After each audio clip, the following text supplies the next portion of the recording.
الرحمن الرحيم وما تكون في شأن وما تتلو منه من قرآن ولا تعملون من عمل إلا كنا عليكم شهودا إذ تفيضون فيه وما يعزب عن ربك من مثقال ذرة في الأرض في كتاب مبين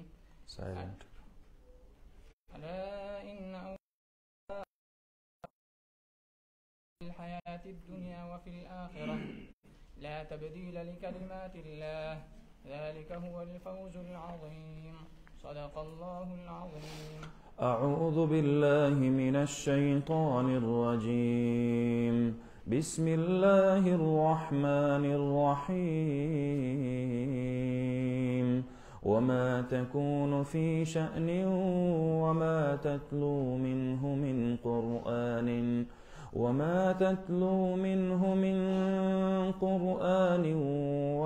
تعملون من عمل إلا كنا عليكم شهودا إذ تفيضون فيه وما يعزب عن ربك من مثقال ذرة في الأرض ولا في السماء ولا أصغر من ذلك ولا أكبر إلا في كتاب مبين.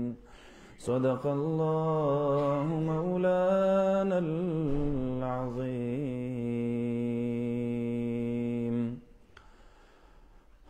دا د سورة یونس یو شپیتم نمبر آیت دے. دے کہ دا اللہ رب العالمین دا علم محیط ذکر دے چا اللہ رب العالمین دا علمنا حس سیز بہر کیگی نا او دا اللہ علم پا ہر سیز باندے محیط دے. نو فرمائی شاباس وما تکون فی شأن او نیت اے نبی علیہ السلام مبارکہ فی شأن پا یو حال کے شأن دا حال تویلی کی حالت تویلی کی کل یوم هو فی شأن وما تتلو منه من قرآن او تنل ولی دا اللہ دا طرفنا سا حصہ دا قرآن چی تکل دا اللہ دا طرفنا تا دا قرآن کریم آیت نازل شی او تے تلاوت کے ولا تعملون من عمل او تاسو عمل نکوی دا یو عملنا دے کہ مخاطب نبی علیہ السلام ہم دے او امت ہم دے. نو اللہ رب العالمین دا دے دریو وارو خبرو نرستو فرمائی چا تاسو پا یو حال کی یا تاسو دا قرآن کریم یو آیت تلاوت کوئی یا تاسو امت او تاسو یو عمل کوئی الا کننا علیکم شہودن مگر یو منگا پا تاسو باندے شہودن گواہان حاضر رقباء منگا پتاسو باندے علم لرون کیو پتاسو باندے حاضر یو پتاسو باندے گواہ یو. رقباء مطلعین علیکم پتاسو باندے منگا چی کم دینو گوئے کہ حاضر یو گواہ یو تاسو زمونگ نا پنا کی گئی نا غائب کی گئی نا ستاسو پا ہر حال و پا ہر آن پا غی باندے منگتا علم دے. اللہ فرمائی اذ تفیضون فیہ پا ہاغ وقت کی چی تاسو ورننوزی پا دغا عمل کے ورداخلی گئی پا دغا عمل کے. افاظ یفیض افاظتن افاظا دا اصل کے ویلی کی گی دا اوبو چی سڑے پا یوزے باندے ورواڑی کنا دا لوٹا چی دا اوبو نے سڑے ڈکا کی او پا دا ڈکا خلا باندے دا سی چی کم دین ورواڑی کنا دیتا افاظت الماء ویلی کی گی خواہ تاس پوشلے پا خبر مانے پا کسرت سر یوسیس چی کم دینو گوئے که ورڑاول. از تفیضون فیه چهر کل تاسو ورننوزی ورداخلی گئی پا کسرت سر پا حقی کی. نو اللہ رب العالمین دے طرف تا یو اشاره کی چی کم گناه تاسو پا کسرت سر کوئی دوام پی کوئی یو پیرنی مد سڑی نا اوشی او سڑی پا حقیق پیمان شی او توبه تائب شی نو دا حقی دا عفی و دا درگذر امکان زیاد تے. خو گناه کو صغیره هم وی خو پا دوام سر کبیره جوڑی گی. گناه کو صغیره هم خو په دوام سره کبیره جوړیږي ښا. چې تاسو بار بار کوم گناه کوي نو الله رب العالمین فرمایي چې ګوره په هغې باندې ما ته علم دی، هغه زمانه ګوره پناه نه ده. وما يعزب عن ربك من مثقال ذرة في الأرض ولا في السماء، او نه غایب کیږي د رب ستانه په وزن د یو ذرې باندې، په درونوالي د یو ذرې باندې، فی الارض په ځمکه کې، ولا فی السماء او نه په اسمان کې. د الله رب العالمین نه هیڅ څیز اگر کو په وړوکوالي کې یا په سپکوالي کې هغه په شانته د ذرې ولې نه وي. ذره النملة الحمراء، هغه سور میږې چې بالکل په نظر هم نه راځي، وزن یې هم نه وي. پوه شولې په خبره باندې که نه؟ یا ذره مراد ترنه چې کوم دی نو ګویا کې د اوري دانه، یا ذره مراد ترنه چې کوم دی نو هغه شی حقیر او یو معمولی وړوکی غوندې چې کوم دی نو ګویا کې څیز. نو د الله د علم نه هیڅ څیز نه غایب کیږي اگر کو هغه د وړوکي نه وړوکی ولې نه وي. تاسو پوه شولې په خبره باندې؟ ذره دا چې کوم دی نو وړوکي نه وړوکي جز د جسم ته ویل کیږي ښه. وړوکي نه وړوکي جز د جسم ته ویل کیږي ښه. دا د الله رب العالمین د هغه نه غایب کیږي، نه پناه کیږي. یعنی الله په هغې باندې هم علم لري. فی الارض کو په ځمکه کې وي، ولا فی السماء او نه په اسمانونو کې، ولا اصغر من ذلک او نه وړوکی د دغې ذرې نه. نو د ذرې نه چې دا ذره هم تقسیم کړي نو د هغې نه وړوکی جز دا هم د الله نه نشي غایب کېدلی. د الله علم په هغې هم محیط دی. ولا اکبر من ذلک او نه لوی د دې نه الا فی کتاب مبین، مگر دی په هغې کتاب کې چې واضح دی، لوح محفوظ. په هغې کې د دې متعلق چې کوم دی نو ګویا کې لیکل دا په هغې کې کیږي. د هغې حرکات او سکنات دا نوٹ کیږي. دا چې کوم دی نو ګویا کې د انسان پیدا کړي خوردبین او دوربین هغه داسې دی چې وړوکي نه وړوکي ذره معلوموي، مایکروسکوپ. پوه شولې په خبره باندې که نه؟ نو هغه چې کله تاسو ولګوئ او په هغې باندې په سلایډ باندې د پاسه لږې غوندې اوبه ور واچوئ یا پې د پاسه بل څیز کېدوئ او په هغې کې ورته تاسو کتل شروع کوئ، نو وړوکي نه وړوکي ذره دې ولې نه وي خو هغه به تاسو ته پکې په نظر راځي. نو چې د انسان جوړ کړی څیز هغه چې کوم دی نو ګویا کې د وړوکي نه وړوکي څیز معلومولی شي. الله رب العالمین خو د دې ټولو بیا خالق دی. نو د الله نه خو څه څیز نشي پټېدلی. شاباس. نو فرمایي الا ان اولیاء الله لا خوف علیهم ولا هم یحزنون. دې ځای نه وروستو الله رب العالمین د جنتیانو د هغې لږ حالات ذکر کوي او د هغې لږ فضیلت بیانوي چې د الله نه هیڅ څیز پټېدلی نشي. نو د نیکانو نیکۍ هم د الله نه پټې نه دي او د مجرمانو ګناهونه هم د الله نه پټ نه دي. نو چې الله ته ښکاره دي نو نتیجه به یې څه راوځي؟ نو نتیجه به د نیکانو د نیکۍ دا راوځي چې لا خوف علیهم ولا هم یحزنون. الا خبردار. دا چې کوم دی که نه دې نه وروسته یو ډېر اهم خبره کیږي. نو الله رب العالمین انسانیت د متوجه کولو دپاره مخکې وفرمایي الا خبردار. که څوک اوده یې نو راویښ شئ ښه، که څوک غافله یې نو متوجه شئ ښه. د دې نه وروستو ډېر یو اهم اعلان راځي د الله رب العالمین د طرف نه. ګنټي بجاو شوه نو دا الارم دی. دې نه وروستو یو ډېر اهم اعلان دی ښه. اعلان د الله د طرف نه دی. او څه دی؟ ان اولیاء الله، بېشکه دوستان د الله رب العالمین لا خوف علیهم، نه به وي یره په دوی باندې، ولا هم یحزنون او نه به دوی غمژن کیږي.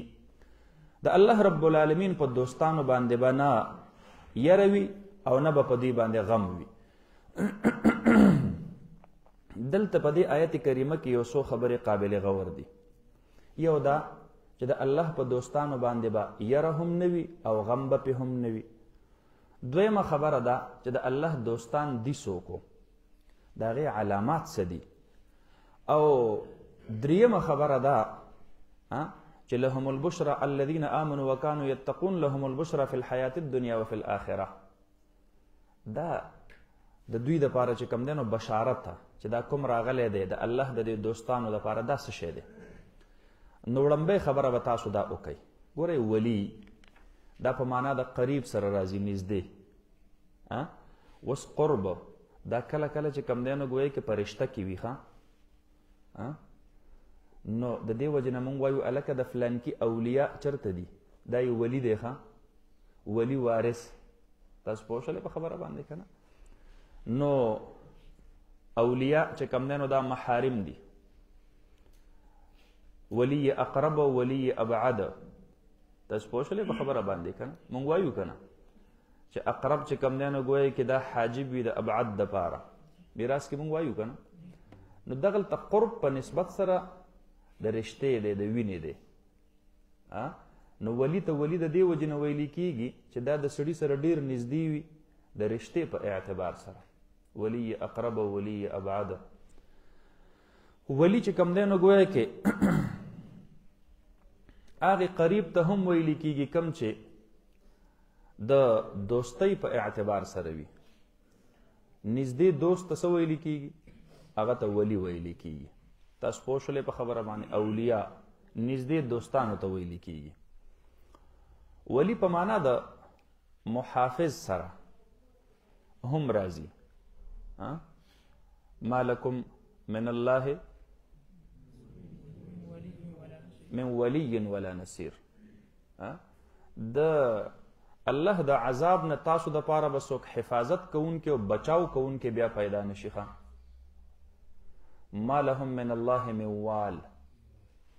تاسو پوه شولې په خبره باندې؟ نو په معنا د محافظ د نگهبان سره هم راځي. دلته ولی په معنا د نږدې دوست سره دی.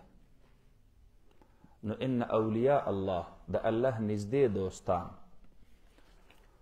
اوس وړاندې خبره خدا ده چې د الله رب العالمین په دوستانو باندې به څه غم او خوف دا به پې نه وي. د دې تفصیل او د دې تشریح څه دی؟ نو د دې نه خو دا هم مراد کېدلی شي، یو معنا ته دا هم اخیستلی کېدی شي چې په محشر کې کله حساب کتاب وشي او الله خپلو دوستانو ته د جنت حکم وکړي، نو په دوی باندې به اوس د غم او د حزن هغه دور ختم شي. الحمد لله الذي اذهب عنا الحزن.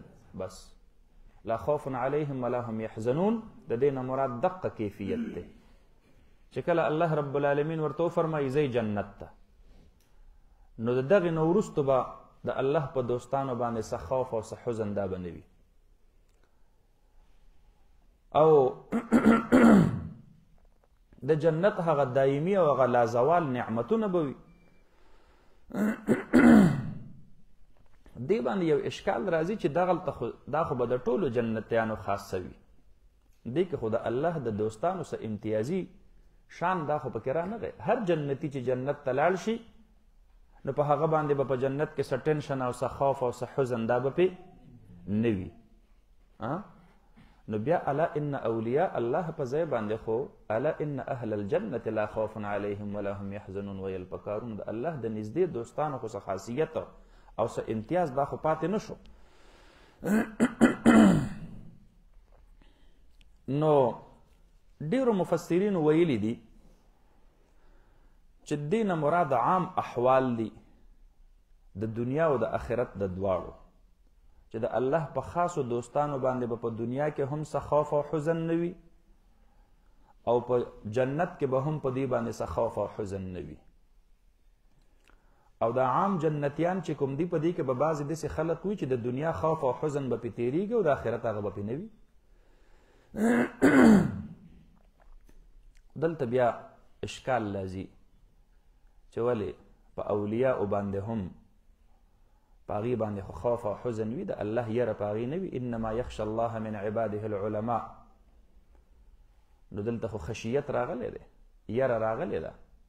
نو څنګه وایي چې لا خوف علیهم؟ یو طرف ته قرآن کې الله فرمایي انما یخشى الله، الله نه به یریږي، وهم من عذاب ربهم مشفقون. بل ځای کې الله قرآن کې فرمایي چې دوی به د خپل رب د عذاب نه یریدونکي وي. نو د الله د عذاب نه یره دا خو به په دوی باندې راځي، نو څنګه لا خوف علیهم. یا به اکثر او بیشتر هغه به چې کوم دی نو ګویا کې متفکر او غمگین به په نظر باندې راتلو. او یو روایت کې په خپله فرمایي چې زه په تاسو کې د الله نه ډیر زیات یریدونکی یم. نو ګوره دغلته خو د خوف او د خشیت اعتراف نبی علیه السلام په خپله کړی دی. نو نبی علیه السلام مبارک خو د اولیاء سردار دی. نو چې کله په نبی علیه السلام باندې خوف او خشیت راځي، په علماو باندې خوف او خشیت راځي، په جنتیانو باندې وهم من عذاب ربهم مشفقون، دا د هغې نښه او علامه ده. نو بیا د دې آیت کریمه معنا به څه وي؟ علامه آلوسی رحمت الله علیه په روح المعانی کې د دې یو ډیر بهترینه توجیه کړې ده، او دا توجیه د ځان سره یاد ساتئ. هغه فرمایي چې د دې نه مراد هغه خوف دی چې هغه د غیر الله نه وي. د غیر الله خوف دا به په اولیاء الله باندې نه وي، او دا د اولیاء الله خاصه ده چې دی به د الله نه علاوه د بل چا نه یریږي. نو لا خوف علیهم، په دې باندې به هیڅ یره نه وي من غیر الله، من دون الله، د الله نه علاوه د بل چا یره به په دې باندې سوره نه وي. لا یخافون غیر الله، دوی به چې کوم دی نو ګویا کې د الله نه علاوه د بل چا نه یریږي. کو دا علماء دي، کو دا اولیاء دي، کو دا صلحاء دي، کو دا هر څوک دي، دا به د هغې صفت وي او خاصه به وي. د الله نه به یریږي. د الله یره، د الله خوف خدا، دا خو د ولایت وړاندې درجه ده، دا خو لازم دی. نو دا نفي د خوف نه چې راغلی ده، نو دا د غیر الله نه ده. او دا نفي د حزن نه چې کومه راغلی ده چې په دوی باندې به غم نه وي، د دنیا په فوت کېدلو باندې، د مال او دولت په سلب کېدلو باندې، د دنیاوي خوشحالۍ په تللو باندې، په هغې باندې به د الله دوستان نه خفه کېږي. مراد د دې نه ولا هم یحزنون، دی به غمژنېږي نه، نو په فوت کېدلو د دنیا باندې، په سلب کېدلو د مال او دولت باندې، په هغې باندې به دوی چې کوم دی نو ګویا کې غمژن کېږي نه، په دنیا پسې به دوی نه خفه کېږي. بس دا یې خلاصه شوله. نو د دواړه قسم آیتونو د هغې تطبیق دا به بیا وشي. د الله رب العالمین ولی، د الله دوست، دا څوک دی؟ نو د الله چې د الله اولیاء او د الله دوستان څوک دي؟ نبی علیه السلام مبارک ورته وفرمایل چې دا هغه خلق دی چې خپل آپس کې به د الله د رضا دپاره محبت ساتي. د دې علامه به دا وي من احب لله وابغض لله واعطى لله ومنع لله فقد استكمل الايمان. دا به کامل الايمان خلق وي. د الله د عرش د یخ سوري د لاندې به چې کوم اووه کسانو ته زي ملاویږي، سبعة یظلهم الله تحت ظل عرشه یوم لا ظل الا ظله، نو په هغې کې رجلان تحابا فی الله، هغه دوه کسان چې د الله د رضا دپاره محبت کوي. نو این المتحابون فیه، دې وجې نه به د قیامت په ورځ دا اعلان وشي په اولیاءو کې په 1 نمبر کې هغه خلق چرته دي کوم چې زما د رضا دپاره به د یو بل سره محبت ساتلو. الحب لله والبغض لله، د الله دپاره چې کوم دی نو محبت ساتل. نو ابو هريره رضی الله عنه د دې روایت نه د ولایت لومبنۍ درجه معلومیږي چې من احب لله، د چا چې مینه محبت د بل سره دا د الله په خاطر باندې وي، ملګرتیا او ډله پرې د الله د دین په خاطر وي. ورکړه راکړه د ټول د الله د دین په خاطر وي، نو دا ولی الله دی، دا د الله ولی دی. دویم تعریف د ولی الله، جناب نبی کریم صلی الله علیه وسلم مبارک فرمای حدیث قدسی دی چې زما یو بنده کله کله د نفلی عبادت د وجې نه ماته دومره رانږدې شي چې هغه زما ولی جوړ شي، نو زه د هغه سترګې شم په ما لیدل کوي، زه د هغه ژبه شم په ما ویل کوي، زه د هغه غوږونه شم په ما اوریدل کوي. نو دا هغه مرتبه ده او هغه درجه ده چې د انسان د سترګو رؤیت عین د الله د منشا مطابق شي، د انسان د ژبې وینا عین د الله د منشا مطابق شي، د انسان د غوږونو اوریدل عین د الله د منشا مطابق شي. دا مرتبه د ولایت ده.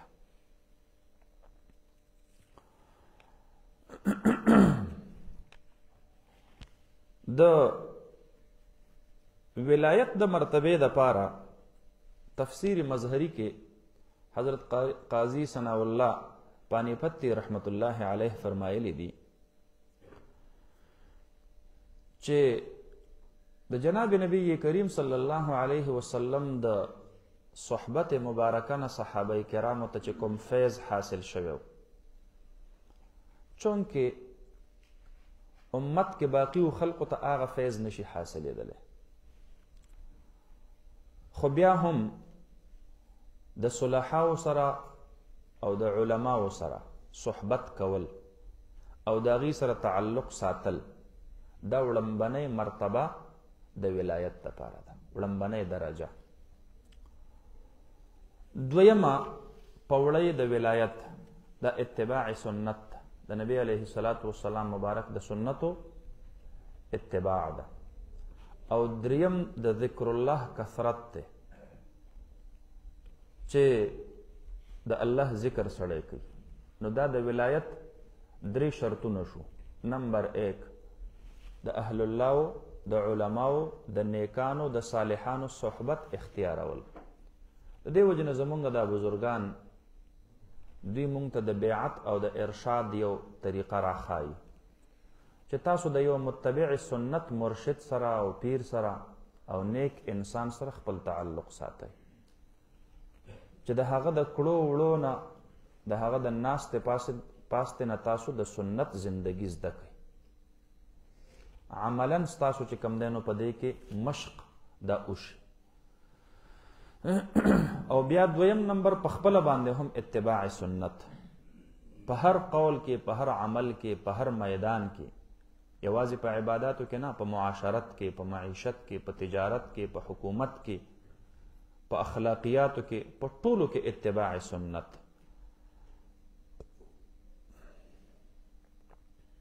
نو حضرت عبداللہ ابن مسعود رضی اللہ عنہ فرمائی دنه نبی کریم صلی الله علیه وسلم نه چا تپوس وکړو د هغې کس په باره کې چې هغه د یو نیک انسان سره محبت خو ساتي خو اعمال یې د هغه په شانتې نه وي. محبت د اهل الله لري خو عمل یې د هغه په شانتې نه وي. د دې سړي په باره کې نبی علیه الصلاة والسلام مبارک نه تپوس شو. د دواړو جهانو سردار مبارکو فرمایل المرء مع من احبه. د دبه حشر الله رب العالمین د دغه نیک انسان سره کوي ځکه چې د دور سره محبت ده. نو محبت د اهل الله، صحبت د اهل الله دا وړمبنۍ پوړی د ولایت ده. څوک چې د خپل وخت د نیکانو صالحانو د اهل الله سره محبت نه ساتي او صحبت نه ساتي، د هغې نه نفرت او کرکه کوي، نو د ټولو نه وړمبنۍ لار د ولایت هغه د په ځان باندې بنده کړله. دې وجې نه حضرت انس رضی الله عنه فرمایي چې کله دا حدیث ما واورید المرء مع من احبه، نو ما وفرمایل چې ای صحابه کرامو تاسو په دې ګواه شئ انی احب الله ورسوله وابا بکر وعمر وعثمان. زه د الله سره د الله د رسول صلی الله علیه وسلم سره د ابوبکر صدیق ساتم فاكون معهم في الجنه وان لم اعمل عملهم. زبد د محبت د وجنه د هغې سره جنت تزم اگر کو ما د هغې په شانتې نیک عمل نه دی کړ. نو الله دې مونږ او تاسو ته هم د اهل الله محبت را نصیب کړي.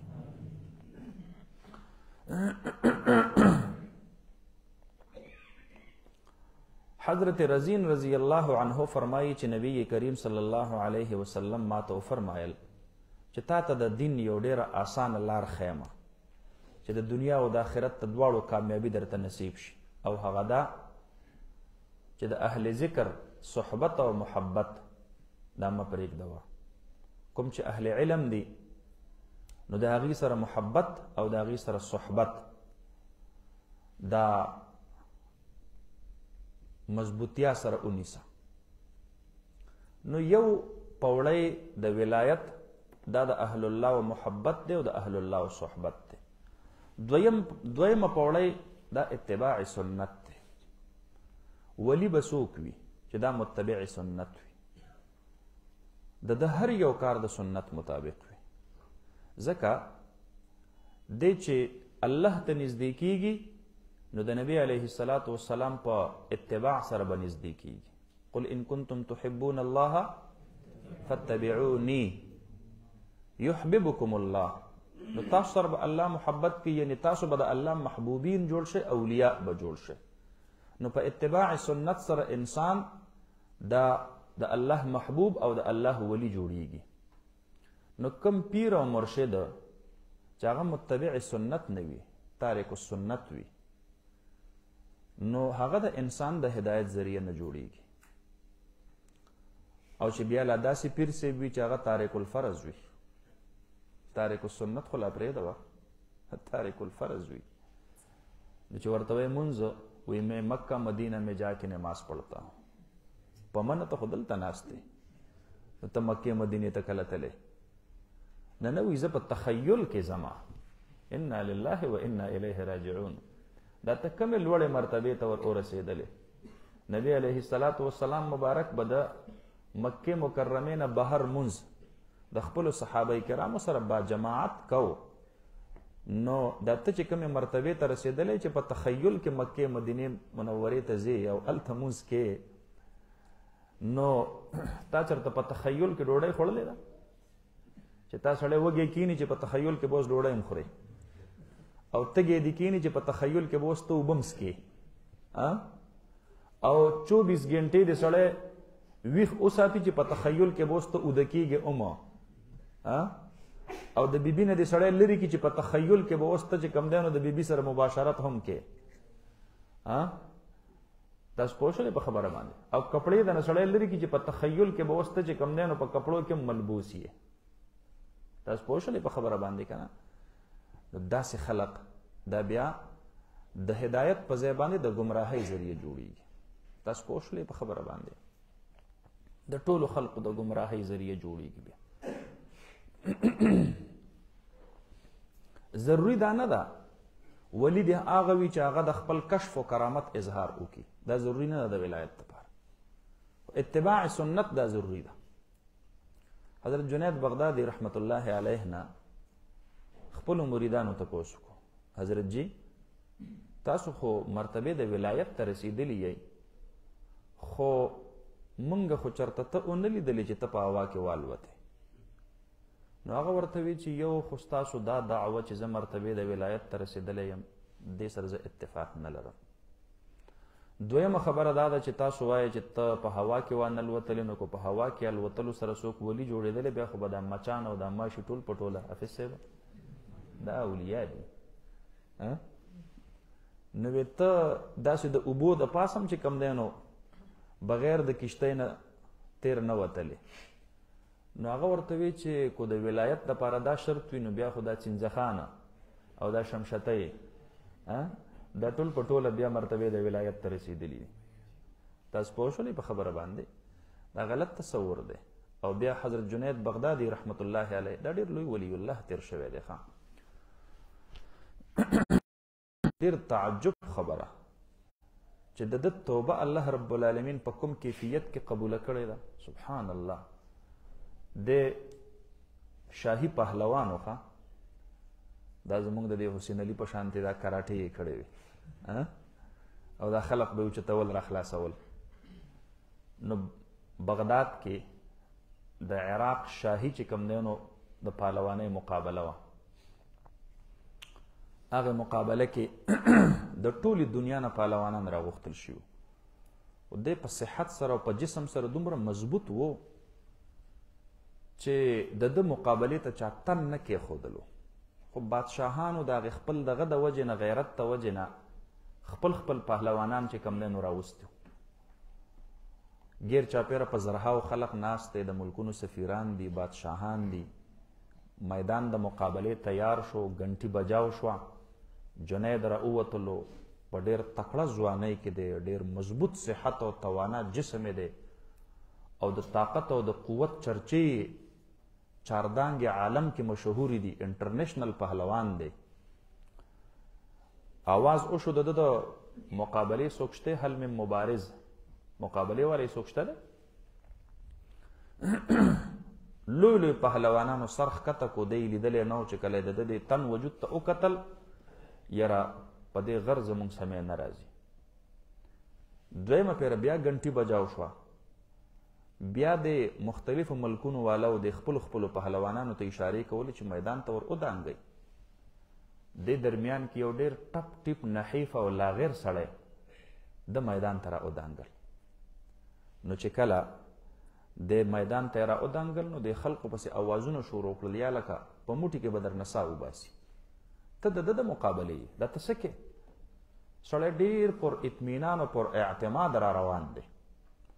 اوس یو طرف ته بین الاقوامي او عالمي چیمپئن پهلوان دی او بل طرف ته یو لاغر او نحیف او کمزوری سړی دی.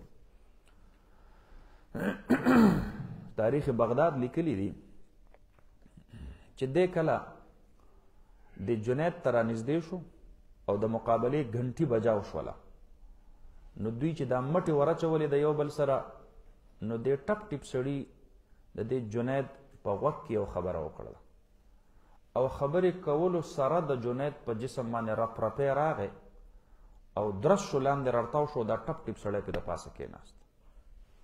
خلق حیران شو، دا څه وشو؟ دا خو بالکل خلاف التوقع یو کار وشو. دومره ټپ ټیپ سړي ته وګوره، دومره مضبوط عالمي انټرنیشنل چیمپئن پهلوان یې راوپرځو. دې ټپ ټیپ سړي ته انعامات میلاو شو، ګولډ میډل شو، د سرو تمغې ورته میلاو شولې. بادشاه د خپل پهلوان را وغوښتلو، جنیده تا باندې څه وشو؟ ته خو لوی لوی پهلوانانو نه یې راپرځولی، دا ټپ ټیپ سړی دی، ده څنګه راوپرځولی؟ دا څه وشو؟ په تا خو ما ډېره غټه خرچه کړې ده، ډېر غټ تیاری مې کړی و، نن ورځې خو زمونږ د عراق د هغې د برترۍ ورځ وه، داسې دې ولې وکړل؟ هغه ورته بادشاه سلامت، د دنیا په قوت او طاقت لرونکو ځوانانو کې ما داسې څوک نه لیدل چې زه یې راپرځولی وی. دا سړی چې کله راغی او ده ته ما لاس ورچو، ده ما ته په غوږ کې یو خبره وکړله. ده ما ته وویل چې زه سید یم او د نبي علیه السلام مبارک اولاد کې. جنیده تا ته خو شهرت هم میلاو دی، دولت هم میلاو دی، زه د نبی علیه السلام نوسی یم، سوال کولی نشم، زکات را باندې کیږي نه، او ډېر زیات فقر و فاقې راغستی یم، کو ته ما ته ځان را وغورځئ نو هغه د نبی علیه السلام مبارک په حرمت او په عزت باندې، نو ستا عزت کې به هیڅ کمی را نشي، ما ته به بادشاه انعام راکړي، نو د نبی علیه السلام په اولاد کې یو کس به د راحت زندگی تیره کړي.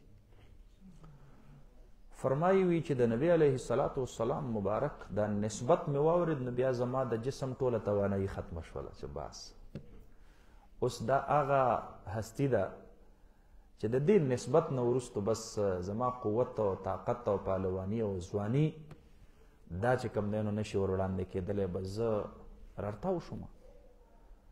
نو الله رب العالمین هغې د یو سید او د نبی علیه السلام مبارک د یو نسبت د احترام د برکته د جنید نومي پهلوان نه د هغه نه چې کوم دی نو د اولیاو سردار حضرت جنید بغدادي رحمت الله علیه جوړ کړو.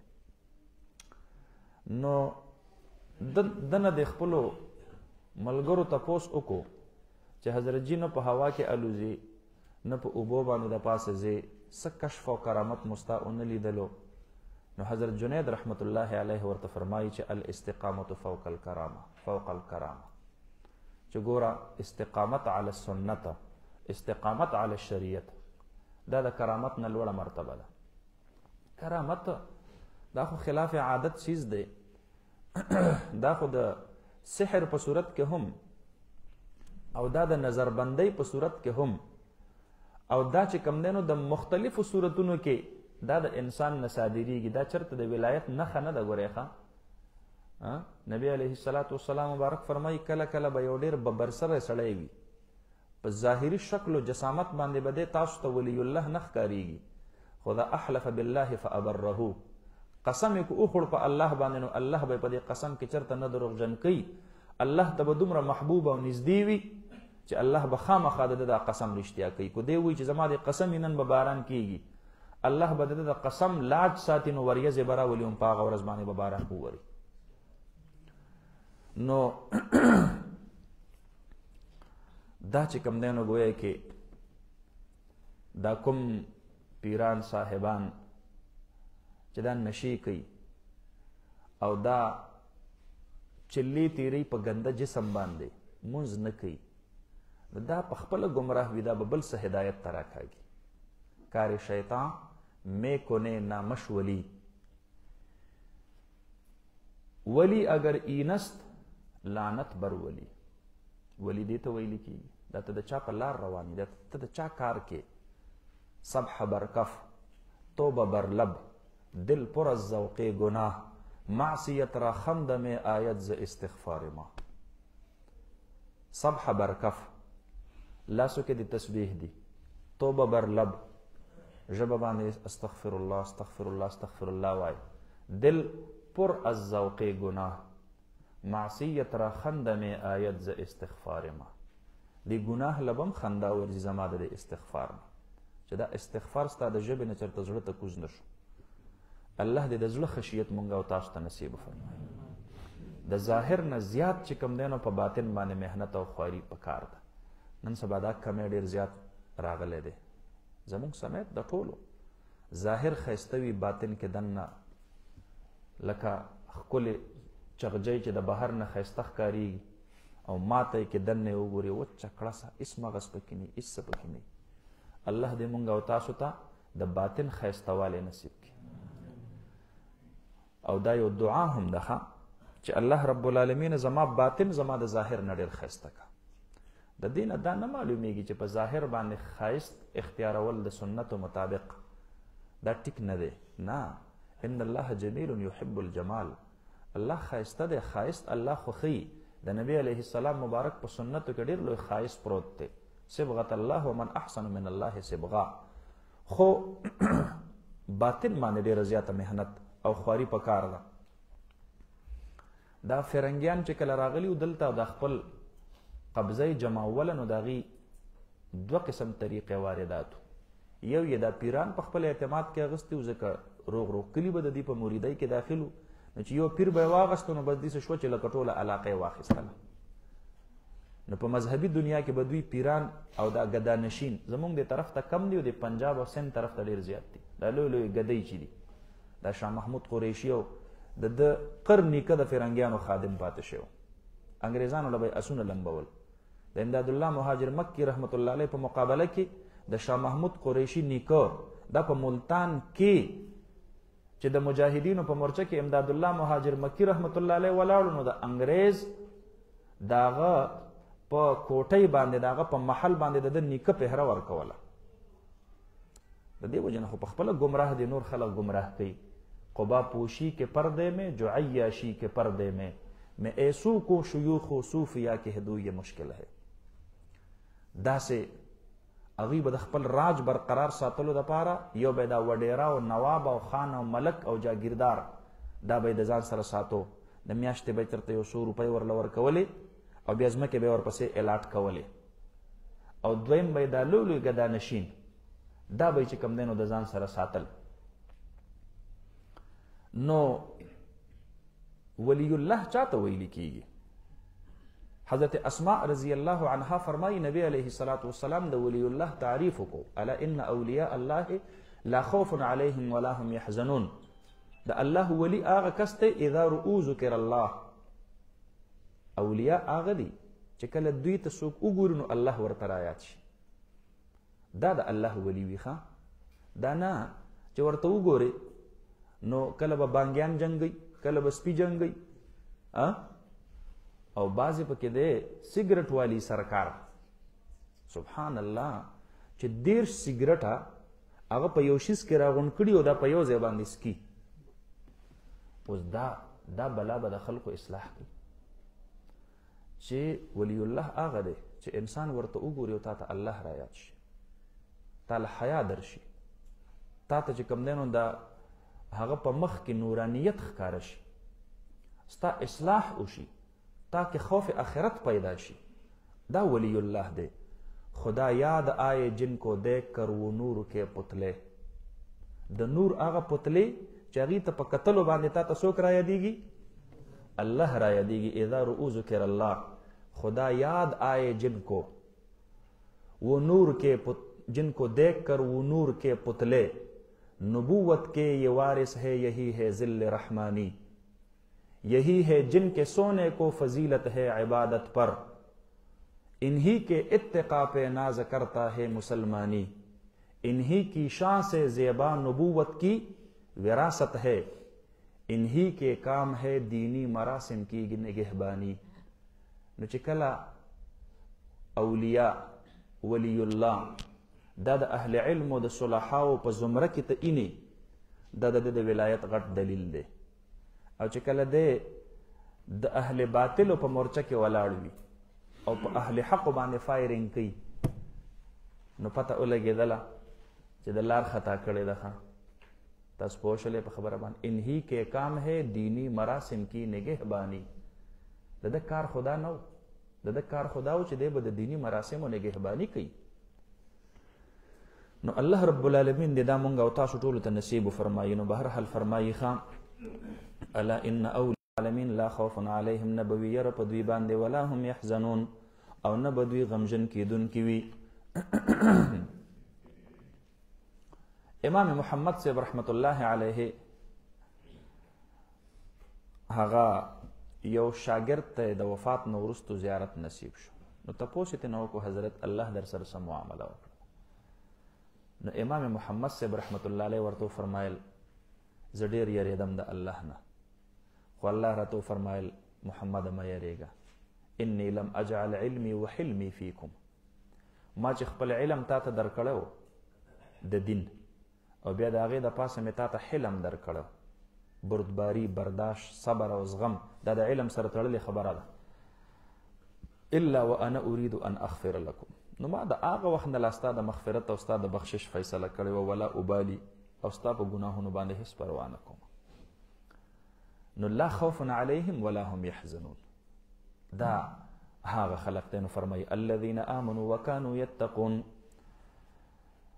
دا هغه خلق دی اولیاء د الله چې ایمان راوړی وي، وکانو یتقون، او دی دایما ابدا د الله نه یریدونکي، وکانو یتقون. کانه چې په مضارع داخل شي نو معنا د چا ورکوي؟